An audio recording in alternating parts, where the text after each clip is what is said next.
Exciting. Ito. Nagkalat na naman ang kahihiyan itong si Robin Hood Padilla, mga kakabsat. Attorney, ano ginawa ni Robin Hood? Agoy. Kanina lang to, 4 hours ago. Anak ng kamoting Robin Hood na naman. Robin Hood strikes again. Hindi na naman nadala ito. Ay, kamote. Again guys, sa mga bago pasok dyan, baka naman like and subscribe po tayo. Maraming salamat. Pasok, attorney. Putragis.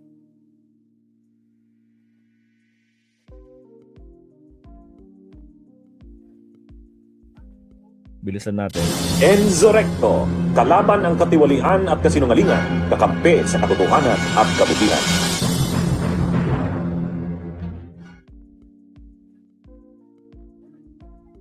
Alright. Nagkalat na naman ng kahiyan itong si Padilla. Mali ang kuha sa sanction ng US sa ICC. O nga. Hindi lang si Robin, guys. Pati yung mga vlogger nila. Pati yung mga garapatan nila. Mga kabunyog, mga kababayan, magandang araw po sa inyong lahat. Welcome po sa isa namang episode ng ating Kape at Kwentuhan. Ito mga kabunyog, nagkalat na naman ng kahihiyan itong si Robin Hood Padilla. Ay, ano ba itong senador na ito ng Pilipinas? Nakakahiya. Corny, sabi niya di na daw siya tatakbo ng 2028. Ayaw na daw niya. Kaya nagtatampo yung mga DDS. Bakit mo naman kami iiwan, Senator Robin? Ikaw na lang ngayong nag-iisang magkakampi namin dyan na naiwan. Hindi ka pa tatakbo. Paano na kami?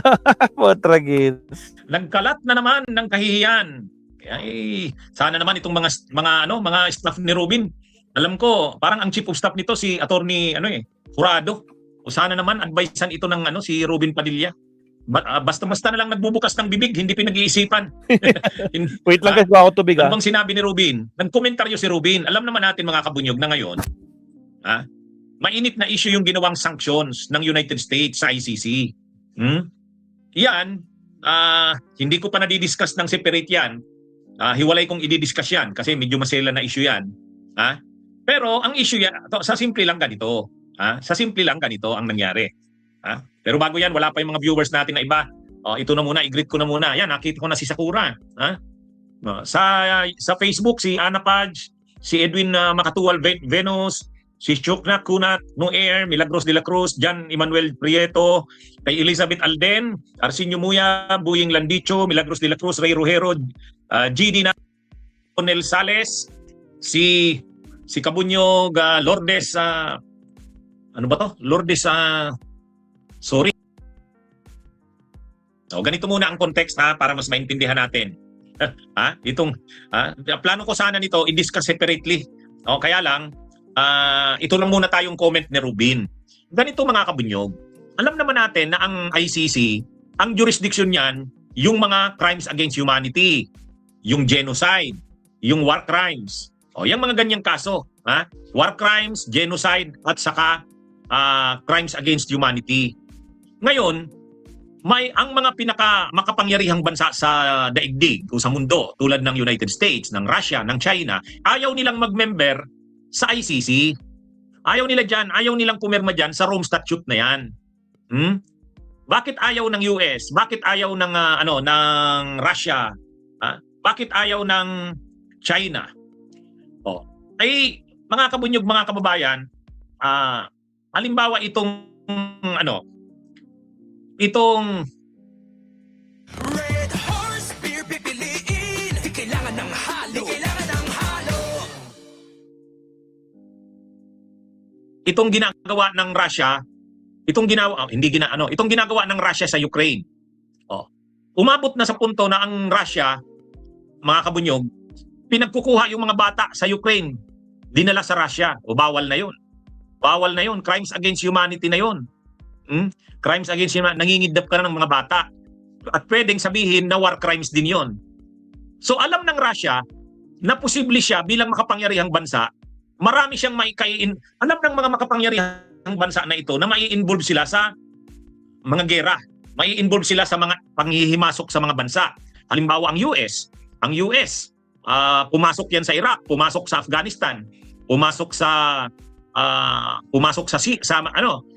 Syria. Ang Russia din pumasok ng Ukraine. O yung China naman, alam naman natin ang ginagawa ngayon ng China. So, alam nitong mga bansang ito, US, Russia, China, na posibleng sa ginagawa nila na pagpasok sa mga bansa, posible silang makasuhan ng crimes against humanity, war crimes o kaya genocide. Kaya ang ginawa nila, hindi na sila nag-member dyan sa ICC. Kasi para silang kumuha niya ng martilyong ipupukpok sa ulo nila. So yan ang ginawa ng US, saka ng China, saka ng Russia. Kaya nga 'di ba ngayon si Putin ay may warrant of arrest sa US ay sa ICC. Yung isa pang official ng Russia kasama rin sa may warrant of arrest. Ayaw ng Russia ng ganyan. Ayaw ng China, ng US at saka ng Russia na makakasuhan sila sa ICC dahil sa ginagawa nila. So para hindi sila magkaroon ng problema sa ICC, hindi na lang sila nag-member diyan. Ngayon, anong naging problema? Eh, di ba aliado ng US ang Israel. So nagka-problema rin ang Israel kasi na-involve ang Israel sa marami ng mga nabibiktima sa Gaza. Totoo, yung mga Muslim extremist, yung mga Islamic extremist, yung mga Hamas, inatake ang Israel noong October 7. Gumanti ang Israel. Kaya lang ang pagganti ng Israel talagang grabe. Grabe na ang mamatay. Parang 70,000 na yata, karamihan mga bata. So, yung si Netanyahu, inimbestigahan ng ICC. Ganon din yung commander ng Hamas. Pareho sila, yung Hamas at saka yung Israel, pareho inimbestigahan ng ICC. Kaya ngayon, si Netanyahu may warrant of arrest na rin sa ICC. Ay syempre, kaalyado ng US ang Israel, si Trump, kaalyado ang Israel, ang ginawa ng US, nag-sanction. Ibig sabihin ng sanction, yung ICC, kasama na yung mga judges nito at mga prosecutors, kung mayroon man silang mga transaction sa US, bawal na yon. Ibig sabihin, hindi sila makakapunta sa US, ang mga judges ng ICC at saka yung mga prosecutors ng ICC, nakasanction sila. Hindi rin sila makakagamit ng mga bangko ng US, hindi sila makakakuha ng visa doon. At yan yung tinatawag na US sanctions. Ngayon, kung titingnan, parang wala namang problema sa mga judges ng ICC at saka mga prosecutors. Sasabihin lang naman nila, hindi naman kami pupunta ng US, wala namang problema yan. Kaya lang, may kumakalat ngayon na video ni Judge Luz Carranza. Kung naaalala ninyo, si Judge Luz Carranza, siya yung presiding judge ng appeals chamber ng ICC. Siya yung nag-preside doon sa pagbaba ng desisyon kay Duterte na denied yung kanyang interim release. Si Judge Luz Ibanez Carranza. Siya ay Peruvian, ibig sabihin taga Peru. Ngayon, mayroong video yon si Judge Carranza. Ang video niya, sinasabi niya, medyo nalulungkot kami dito sa sanctions ng US sa amin sa ICC kasi nararamdaman na namin. Yun ang sinasabi ni Judge Carranza. Sabi niya, nararamdaman ng ICC ang sanctions ng US Kahit hindi naman sila pumupunta ng US, halimbawa, sabi niya, hindi na daw siya makapag-book sa Uber. Yung Western Union daw na pondo niya nawala bigla. Yung mga anak niya raw, pati pala yung sanctions nag-i-extend sa immediate family. Yung anak niya daw na professional, nahihirapan mag-practice ng kanyang profession. So kumbaga, ang kinikwento ni Judge Carranza na nakakalungkot na sila para lang naman sa sangkatauhan ang ginagawa nila. Para naman sa labanan ang crimes against humanity, ang genocide, ang war crimes. Tapos ngayon, parang sila, nagsasakripisyo na sila sa ganyan. Pero sila pa ngayon ang tinatamaan nitong mga inconvenience, ng mga sanctions na ito. Yan ang kinikwento ni Judge Carranza. Ngayon, tuwang-tuwa ang mga DDS. Tuwang-tuwa, pati si Robin Padilla, tuwang-tuwa. Ang sabi ni Robin Padilla, parang ang ibig sabihin ni Robin Padilla, pinaparusahan na ang ICC ng makapangyarihang Diyos dahil sa ginawa kay Duterte. Nakuha niyo mga kabunyog? Ang pagkakaintindi ni Robin Padilla, pinaparusahan na ngayon ng ICC yung mga judges at prosecutors sa ginawa nila kay Duterte. Mga kabunyog. Kaya ito, ang nangyari, ano yung koneksyon ng sanctions ng US kay Duterte? Ang layo nun, hindi yun.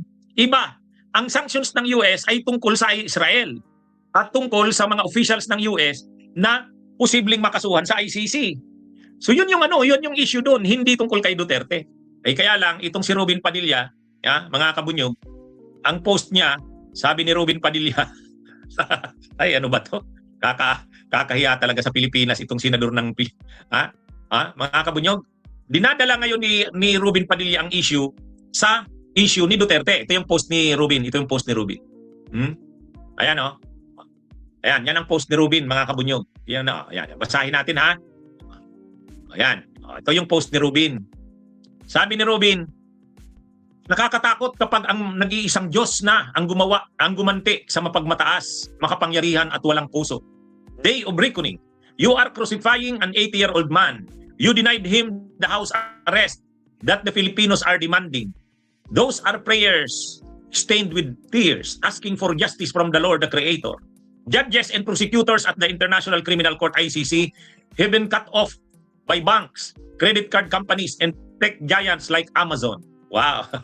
Ha? Pilit na inuugnay ni Padilla yung nangyayaring yung sinasabi ng judges ng ICC o ng mga prosecutors ng ICC kasi nga syempre nakakaramdam ng inconvenience ang mga judges ng ICC sa ginagawang sanctions ng US. Napanood ko yung sinabi ni Judge Carranza, sabi niya, sana hindi gawin ito kasi linalabanan natin ang crimes against humanity, ang war crimes, ang genocide. Silang mga judges at prosecutors ng ICC ay malaki ang ginagampanan sa ganyan. Bakit naman isasanksyon sila ang ICC at dahil sa ginagawa nila? So yun. Ngayon, itong si Padilla, biglang pinipilit ngayong dalhin ang issue kay Duterte. Ay, putagis, nakamute pala ako. Sorry. Alright, pasok ulit. Pasok. Nakamute pala si Maestro, my goodness. Biglang pinipilit. Iba, hindi konektado ang sanctions na yan tungkol kay Duterte. Kaya nga ngayon sabi ng mayroon pa nga nagsasabi, ayan, mapapalaya na si Tatay Digong. Mawawala na ng pundo ang ICC. Masasarado na ang ICC dahil sa sanctions ni Trump ng US. Attorney, sinasabi pa ng Magarapata sa mga post na nakikita ko sa feeds ko, kinakarma na sila, no? Ito na, makakalaya na si Tatay Digong. Tragis talaga. Walang kinalaman yung mga post nila doon. Sa mismong sanction na yun, anak ng kamote talaga itong Magarapatang to. Mga kabunyog, mga kababayan, hindi mangyayari yan na mapasarado ang ICC dahil lang sa ganyan. Ganyan naman talaga Pag linalabanan, pag nakikipaglaban ka para sa karapatang pantao, sa international humanitarian law, talagang sari-saring mga challenges ang kakaharapin mo. Hindi naman talaga madali ang gawain ng International Criminal Court. Pero, mas marami pa ring bansa. Kahit naman hindi nag-member sa ICC ang US, mas marami pa ring bansa naman ang members diyan. At saka, sinusuportahan naman niya ang ICC ng mga bansang tulad sa Europa. Kaya, ang ICC, hindi yan mapapasara at hindi yan... Siyempre, ang sinasabi lang naman ni Judge Carranza, nung judge ng ICC, nang mag-live siya, nalulungkot siya. Nasabi niya, bakit ang ICC ay ginigipit sa ganyan? Bakit na sinasubject ang ICC sa sanctions? Ginagawa niya lang naman ang trabaho niya.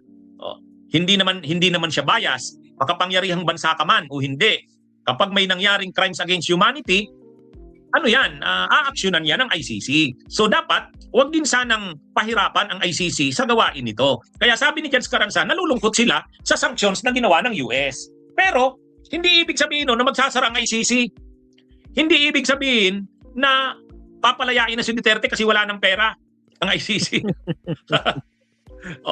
Kaya ito mga kabunyog, mga kababayan, si Rubin Padilla, biglang nag-post, ang sabi ni Rubin Padilla, mga kabunyog, nakuha niyo yung post ni Rubin Padilla?